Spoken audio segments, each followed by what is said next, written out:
yang bernama almarhum Al-Ustaz Haji Mumu Muhtadi.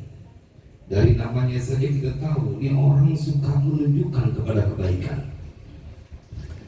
Namun sebelumnya izinkan saya menyampaikan penghormatan buat tuan-tuan guru kita, Al-Mukarram wal-Muhtaram Al-Ustaz Haji Zaini MPD, Al-Mukarram wal-Muhtaram Al-Ustaz Ahmad Sayyudi, Al-Mukarram Al-Ustaz Husni Mubarak, yang terhormat Al-Mukarram Al-Ustaz Rabi Mustafa, Al-Ustaz Talqis, dan juga qori kita Al-Mukarram Al-Ustaz Afif Umar, serta para asatid, para hujjat, para kiai yang maafkan saya tidak kuasa menyebutkan namanya satu persatu, namun insya Allah tidak mengurangi rasa hormat saya kepada beliau-beliau.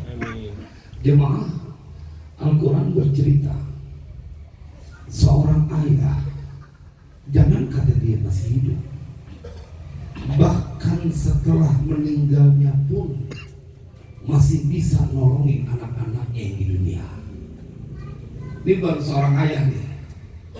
Kita nggak nyanggup untuk menjangkau kedudukan seorang ibu.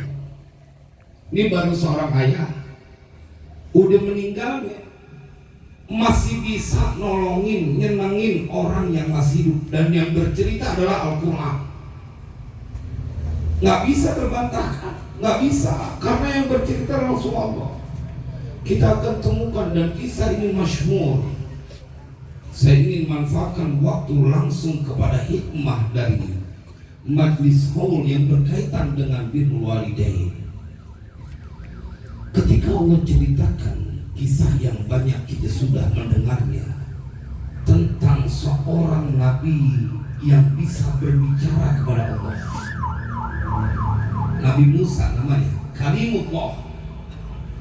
Penasaran ketika diberitahukan oleh Allah saat mendapatkan teguran. Nabi Musa berpidato khutbah di depan para pengikutnya, dan kemudian pengikutnya berkata, ya Musa, man a'lamun nas? Yang nanya murid-muridnya. Musa menjawab, anak.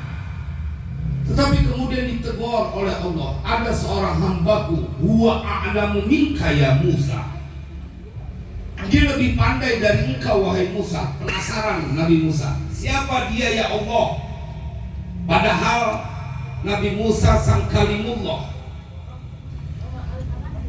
Janganlah engkau ke sebuah tempat bila kau bertemu dengan lautan yang bertemunya itu dua air, tawar dan asin, maka disitulah engkau akan temukan Majma'al Bahrain.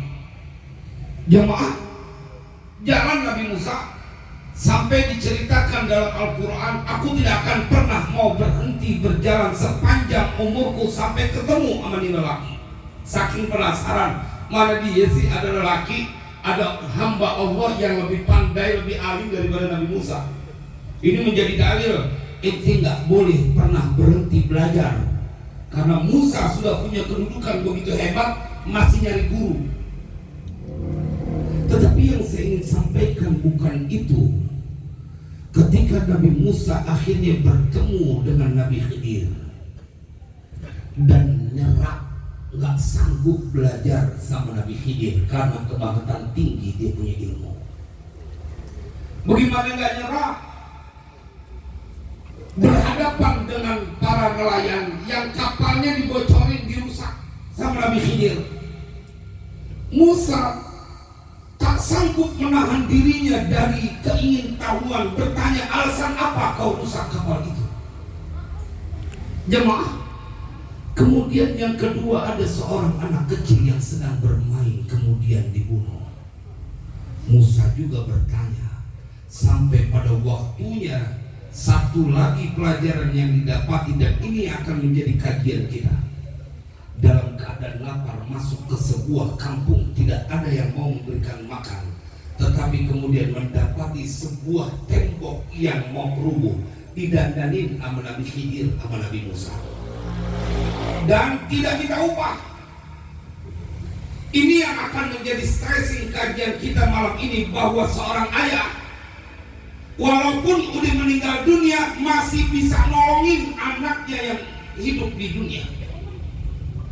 Kebayang nggak bagaimana kedudukan seorang ayah pada saat mereka masih mendampingi kita? Lalu kemudian kebayang nggak bagaimana kedudukan seorang ibu yang ketika ada seorang sahabat bertanya kepada Nabi, "Ya Rasulullah, man ahaqqun nasi bi husni sahabati? Ummuka, summa ummuka, summa ummuka, summa abuka." Nggak nyampe kita menjangkau kedudukan seorang ibu. Nggak nyampe. Kelewat mulia kedudukan seorang ibu. Ini kita baru belajar tentang kedudukan seorang ayah yang diceritakan di dalam Al-Quran. Sudah meninggalnya masih bisa nolongin anaknya yang masih hidup. Jemaah, ketika diceritakan bahwa ini kenapa kapal dirusak karena di depan ada pembegal yang suka ngambil kapal yang bagus. Kenapa anak kecil ini dibunuh? Kemudian karena dikhawatirkan nih anak gedenya akan menyusahin dan menjerumuskan orang tuanya dalam sebuah kedurhakaan.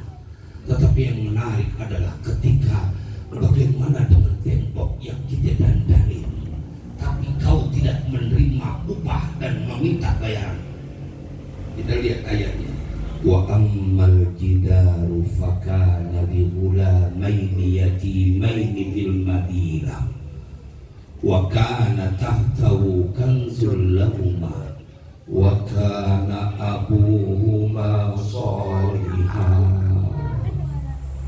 Ini yang bikin kita gak sanggup. Bagaimana kedudukan seorang ayah pada saat bahkan mereka sudah meninggal dunia, masih nolongin anaknya yang rumahnya mau rubuh. Allah kirim gak sembarang orang. Kudu Nabi Khidir, kudu Nabi Musa yang ngedandanin tu rumah. Wa ammal jidaru fakana li ghulamaini yatimaini fil madinah wa kana tahtahu kanzul lahuma. Itu rumah bukan sembarang rumah, itu rumah dua anak yatim yang bapaknya udah meninggal dunia. Kalau kita ngaji bab fikih, siapa yang disebut yatim? Man mata abu, seorang yang telah meninggal ayahnya.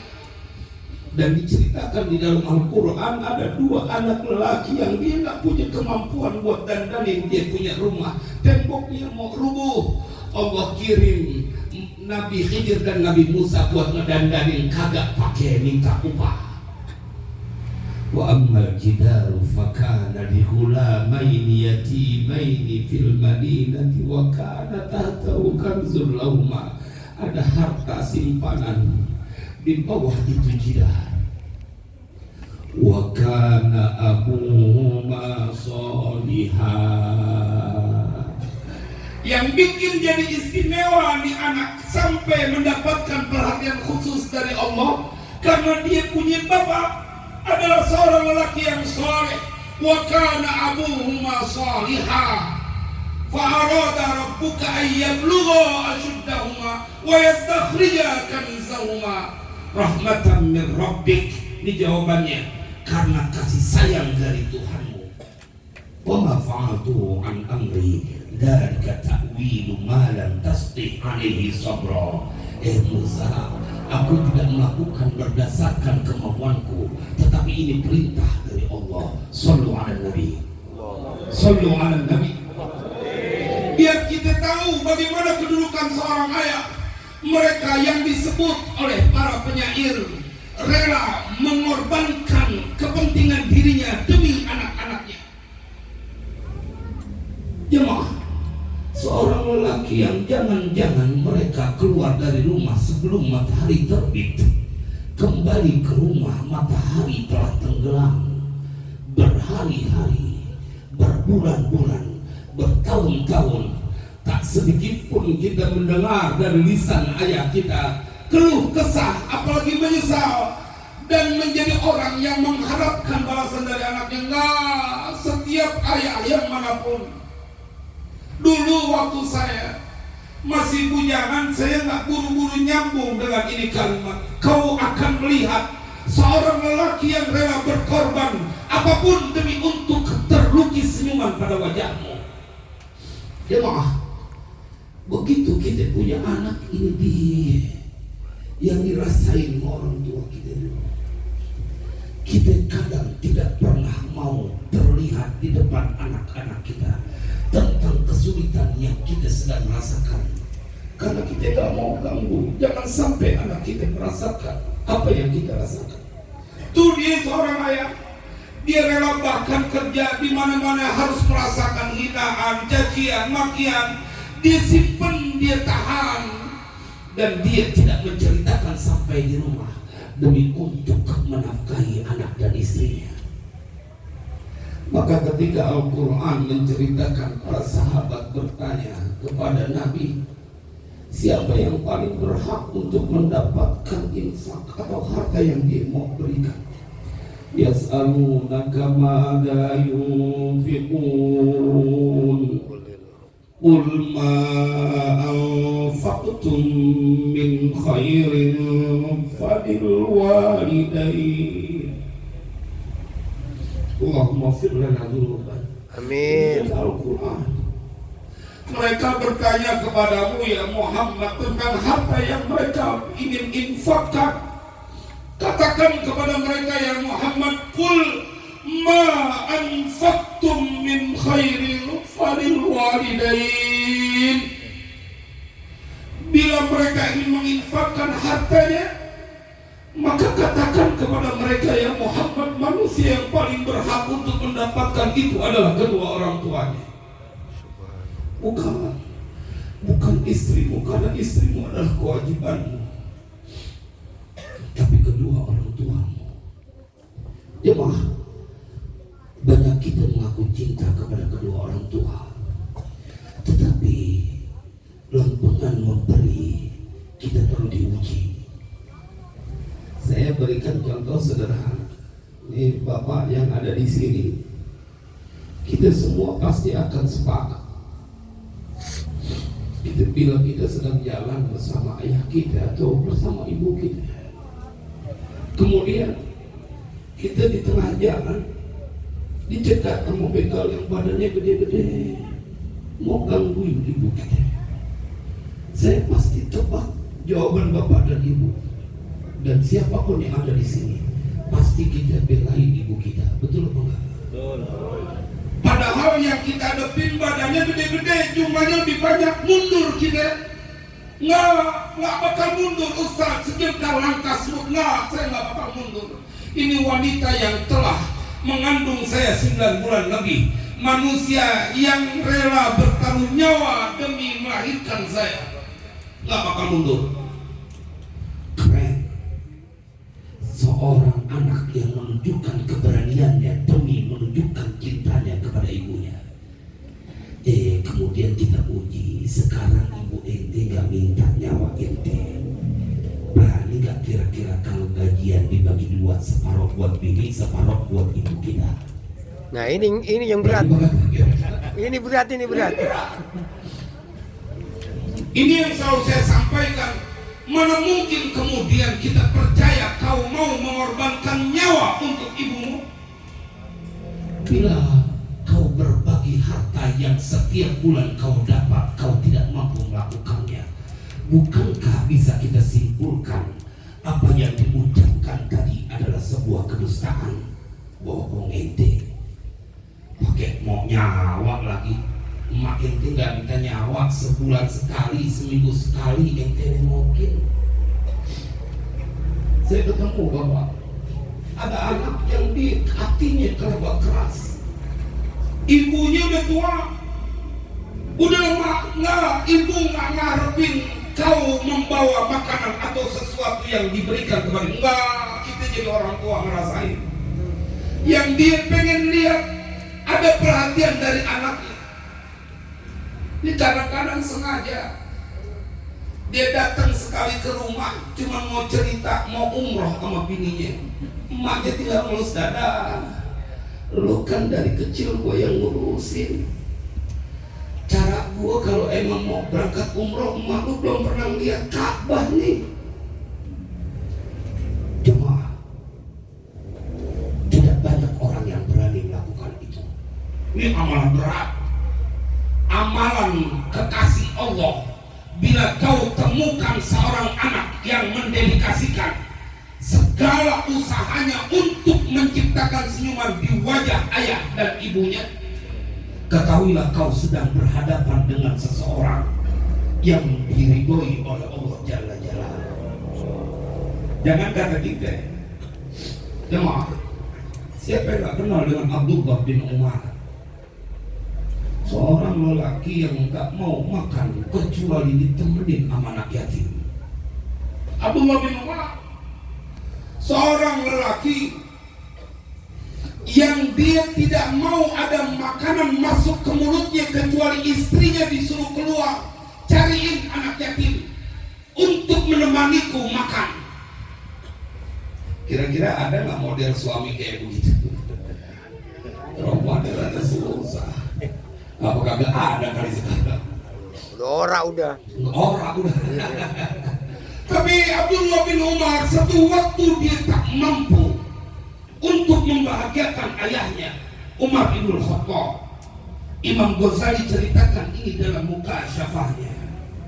Karena tahti imro'atu, aku mempunyai seorang istri yang dia sangat mencintainya. Wa Umaru yakrahuha, dan ayahku Umar membenci istriku. Waduh, dia rada berat ini kajian. Tetapi tidak mungkin seorang ayah membenci menantunya tanpa sebab yang berlebihan. Bagaimana tanpa sebab kemudian seorang ayah menginginkan engkau berpisah?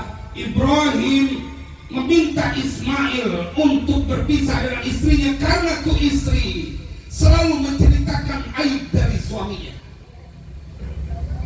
Abdullah bin Abu Bakar disuruh oleh ayahnya Abu Bakar berpisah dengan istrinya yang bernama Atikah binti Zaid. Ini seorang wanita yang bila bertambah umurnya bertambahlah kecantikannya. Nggak ketemu kita di daerah sini ada perempuan nambah tua nambah cakep. Yang ada juga kalau nambah tua bedaknya tambah banyak. Aduh, terbalik. Jemaah, Zubair bin Awam rela berpisah di peristiwa yang menyedihkan, berpisah dengan Asma binti Abu Bakar. Dan lantaran ingin menikahi Atikah binti Zaid, seorang yang disebut Zaujatus Syuhada. Siapa saja yang menikahi perempuan ini pasti dia mati syahid. Saking mulianya di perempuan, pokoknya yang menikahi dia pasti penghuni surga. Suami pertamanya Abdullah bin Abu Bakar. Tetapi kemudian Abu Bakar bilang kepada anaknya Abdullah, kau berpisah dengan istrimu. Kenapa sebabnya? Karena Abdullah bin Abu Bakar begitu terkesima dengan kecantikan istrinya. Setiap kali memandang istrinya, telinganya menjadi tuli. Dia nggak dengar suara apapun. Sampai kumandang azan dia nggak dengar. Kebayang nggak cakepnya kayak apa tuh bini? Kayak bini. Sampai begitu ngeliat kuping jadi budak. Kayak yang di rumah, Kiai. Hah? Kayak yang di rumah. Kayak di rumah kuping kita budak gara-gara ngomel mulu. Atau kupingku bukan yang budak sih, Jemaah cakepnya kayak apa tuh? Disuruh pisah sama Abu Bakar As-Siddiq karena istri yang kau cintai itu membuat engkau lupa kepada Allah. Anak yang berbakti, dia berpisah. Tetapi setelah itu Abdullah bin Abu Bakar setengah PA, setengah lupa, nggak ngapain, nggak ada semangat hidup. Ayahnya kasihan, rujuklah engkau kepada istrimu, tetapi kau harus berjanji jangan pernah tinggalkan sholat gara-gara kecantikan istrimu. Jadi ada sebab Abdullah bin Umar melakukan itu, sesuatu yang dia sangat cintai, sampai ayahnya kemudian berkata tolikha, dan dia bilang aku aku tidak ingin melakukan perintah ayahku. Dilihat nih, saya ingin bercerita beratnya nyenengin hati orang tua. Sekelas sahabat, lempangan itu nggak sanggup dia untuk segera membahagiakan ayahnya. Maka siapapun yang menggelar haul, mendoakan orang tuanya, ngeluarin harta dengan keikhlasan, dia tahu dia punya kebutuhan. Tapi saat ada keinginan untuk menghaulkan, apapun kebutuhan dia dikalahkan. Ini demi ayah saya yang telah kelewat banyak berjasa dalam hidup saya. Dia keluarin hartanya. Cuman yang lapangan begini biasanya rupa-rupa anak. Ada yang lapangan begini pora-pora. Tapi jangan pernah ketakutan siapapun yang berbuat baik, maka kebaikan dari Allah akan dia dapatkan. Abdullah bin Umar gak mau ngerjain perintah Umar bin Khattab. Kelewat cakep nih bininya. Tetapi Umar bin Khattab gak kalah akal. Yang bercerita Abdullah bin Umar di dalam 4 sunan, Sunan Abi Daud, Sunan Nasai, Sunan Ibnu Majah, semuanya itu ada hadis perihal ini. Dia curhat, ayahku Umar bin Khattab datang ke rumah Nabi bercerita perihal aku yang tidak ingin melakukan keinginannya. Masih ada Nabi. Begitu ngadu sama Nabi, dipanggil Abdullah bin Umar, ceraikan istrimu. Baru aku menceraikan, karena yang menyuruh adalah Nabi. Tetapi bukan masalahnya yang saya ingin sampaikan. Betapa beratnya menyenangkan hati seorang ayah. Bahkan sekelas sahabat kudu sampai Nabi turun tangan. Tetapi kita ngerasain, Pak, adakah seorang ayah di sini yang menginginkan anaknya dalam keadaan susah? Ada apa enggak, Pak? Jawab biar kerja, ada apa kagak? Nggak ada. Semua orang tua bahkan rela berkorban demi anaknya bahagia. Dia yang cari harta susah payah, ngumpulin duit dikit demi sedikit, beli tanah, beli kebun. Yang dia pikirin apaan? Apa dia buat senang-senang? Dia buat jalan-jalan? Enggak. Dia pikirin supaya anaknya jangan sampai kesusahan nanti begitu dia berkeluarga. Betul apa enggak? Betul. Termasuk almarhum. Begitu panjang apa yang difikirkan. Jangan sampai nanti punya anak, dia kebingungan mau tinggal di mana. Dia tahan keinginannya bersenang-senang, padahal duit dia boleh cari, dia boleh usaha. Dipikirin anaknya. Kira-kira kebalikannya, ada nggak anak yang nyari duit buat nyenengin orang tuanya? Ini Aku aja Pak, ngaku ada apa kagak kira-kira? Yang ada sekali datang, betul ben datang ke rumah gua. Iya Pak, ini mau ngawinin, giliran mau ngawinin dia baru ngomong ke emaknya. Gara-gara duitnya belum jangkep. Giliran lagi susah. Kadang orang tua udah di kuburan, ziarah cuman mau cerita kesusahan doang. Kan ziarah unik Pak. Kalau dalam kitab Ihya Ulumuddin itu diceritakan bab tentang ziarah. Kendati pun engkau mendoakan, kan kaifiah berdoa itu mustaqbilal kiblah, menghadap kiblat. Tapi kalau engkau berziarah, ente kudu mustaqbilul kiblah. Ente membelakangi kiblat, karena yang kau ziarahi sedang menghadap kiblat, seakan kau berbicara dengan orang yang ada di dalam kubur. Wah, itu memang ada ajarannya. Mereka dengar kita ngomong. Saya kalau ziarah tuh suka ngomong, ini datang kita ziarah bareng santri. Karena kita tahu bahwa mereka mendengar gerak langkah kita, bahkan mereka mendengar. Bener sih datang diajak ngomong, Pak, doain Bapak ini mau ngawinin sebulan lagi duit belum kelihatan. Ya, kalau kata bapaknya, lu dari gua masih hidup, sampai gua udah di kuburan nyusahin kagak berhenti. Diajak ngomong. Jemaah, saya ingin menyampaikan apa yang disampaikan oleh baginda Rasulullah. Ini emang rada telak. Saya kalau lagi ngaji bab ini karena emang lempengannya dan yang menyampaikan adalah baginda Rasulullah, ya emang kita kudu sampaikan. Ente mau lihat seseorang yang mereka dipanjangkan umurnya, diberikan kebelimpahan rezeki, maka lihatlah bagaimana dia memperlakukan kedua orang tuanya. Karena Nabi yang bersabda, man sarrahu ayyumadda lahu fi umri wa yuzada lahu fi rizqi falyabarra walidayhi. Siapa orang yang pengen dipanjangin umurnya, siapa orang yang pengen ditambahin rezekinya, maka hendaklah dia menyenangkan berbakti kepada kedua orang tuanya. Kalau dalam usul fiqh ada namanya mafhum muwafaqah, ada namanya mafhum mukhalafah. Kalau mafhum muwafaqah, makan harta anak yatim haram. Bagaimana hukum membakar harta anak yatim? Maka kita ambil mafhum muwafaqahnya. Kalau makan yang ngabisin itu haram, ngebakar juga ngabisin haram juga hukumnya. Tapi ada mafhum mukhalafah. Bila engkau kemudian tidak berbuat baik kepada kedua orang tuamu, maka berlakulah kebalikannya.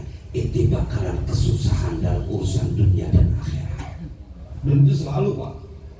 Nggak mungkin enggak. Saya kalau ketemu ada orang yang kepunyaan mau hidup cuma sebentar, padahal tadi ayatnya saya baca, amma yabda'ul khalqa thumma yu'idu wa may yarzuqukum minas sama'i wal ard a ilahum ma'allah qul hatu burhanakum in kuntum shadiqin. Kalau kata orang Betawi yang enak mulutnya diremos. Jemaah, tapi banyak yang ikutin. Saking dia punya akal, udah kesumbat. Jangan-jangan tuh yang ngikutin anak yang durhaka semua kepada Allah. Ini bisa jadi tersesat. Ente akal sehatnya udah gak kepake. Wah makoli, mau ngomong sama malaikat Israfil diomelin sama dia. Sengke, mau jadi penjaga neraka lagi. Menjaga gawang neraka. Makanya saya waktu pengajian di TV One minggu yang lalu, wah dengan tegas saya bilang, ente daripada penjaga gawang neraka jadi penjaga gawang PSSI aja no, biar menang terus gak kalah-kalah segala neraka. Ini timnas. Jemaah sekalian berbahagia, coba lihat dunia membuat mereka menjadi lupa untuk mengetahui yang seharusnya mereka lakukan. Justru berada dalam kesesatan. Ini kampung apa sih namanya? Balen. Penggilingan tengah. Itu orang sama orang penggilingan tengah tuh yang wamakoli. Jangan sampai diajak berantem, ngejoroki juga jatuh. Kita centang dikit aja juga jatuh. Lagi segala malaikat tuh omelin, jin diajak ngomong, wah berbeda. Stres ya? Tapi ikut ada kan? Yang ikutin banyak kan? Banyak. Maka stres juga tuh yang ikutin. Dia itu urusan dunia tuh, wamakoli.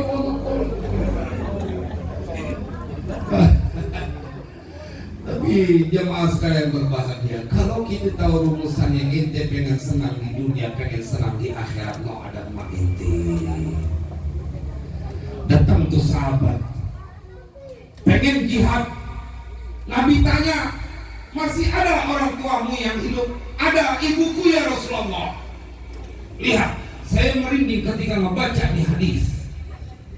Ketika Nabi kemudian bersabda, saat ini orang berkata, ada ibuku ya Rasulullah. Apa kemudian pesan Nabi?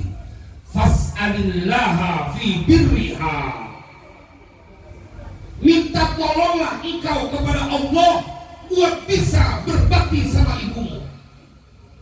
Artinya nih Hanif ingin menceritakan, kalau ada anak yang kerjaannya nyenengin orang tua, nyenengin ibunya, ketahuilah bukan karena kemampuannya, tapi Allah yang tolongin dia untuk melakukan itu. Fas'alillaha fi birriha. Minta tolonglah engkau kepada Allah untuk bisa berbuat baik kepada ibumu. Makanya saya kalau ketemu orang yang berbakti sama orang tua, hormatnya nggak kira-kira ini orang istimewa. Tapi kalau ketemu anak yang demennya nyakitin orang tua, belum bisa nyenengin kerjaannya nyakitin orang tua, saya pesan kepada anak-anak saya, kepada jamaah, bahkan ini pesan yang disampaikan oleh Ibnu Abbas. Ibnu Abbas pesan, sang turjumanul Quran, penterjemah Al-Quran, pesan sama anak-anaknya, dipesan, bila engkau mengetahui ada temanmu yang dia durhaka kepada orang tuanya, segera menjauh nak, jangan ditemenin, karena itu anak kapan waktu akan segera mendapatkan adab dari Allah. Bahayanya kalau engkau sedang bersamanya, adab Allah datang. Seakan-akan Ibnu Abbas saking begitu jijiknya kepada anak yang suka nyakitin hati orang tua. Emang anak paling durhaka, anak yang tidak tahu terima kasih. Sekarang kita main logika, mau ngarepin apa berteman sama anak yang suka nyakitin orang tua? La yanfa', gak ada manfaatnya. Ente mau ngarepin apa dari orang? Emak bapaknya yang kelewat banyak jasanya masih disakitin, apalagi ente temannya yang dikenal baru setahun 2 tahun, nggak bakal ente mendapatkan selamat dari perlakuan di orang. Emak bapaknya yang baik dan jasanya kelewat banyak, dia tega sakitin, apalagi cuma ente. Fa'al tadarik, kalau ente bisa ngerjain itu, fa'antahajun wa mu'tamirun wa mujahidun, ente saat menyenangkan orang tua, maka 3 pahala langsung ente dapatkan, pahala haji, pahala umroh, dan pahala jihad. Sallu ala Nabi. Jadi kalau kita pengen hidup senang sama kehidupan dunia dan akhirat, kalau masih punya orang tua enak, gampang kita dapat ridho Allah dengan cepat. Ridho Allah fi ridho walidain. Kalau Allah ridho, hidup kita senang apa kagak Pak? Kalau Allah ridho, hidup kita bahagia apa kagak Pak? Kalau udah senang, udah bahagia, kudu-kudahan ceramahnya. Wassalamualaikum warahmatullahi wabarakatuh. Waalaikumsalam.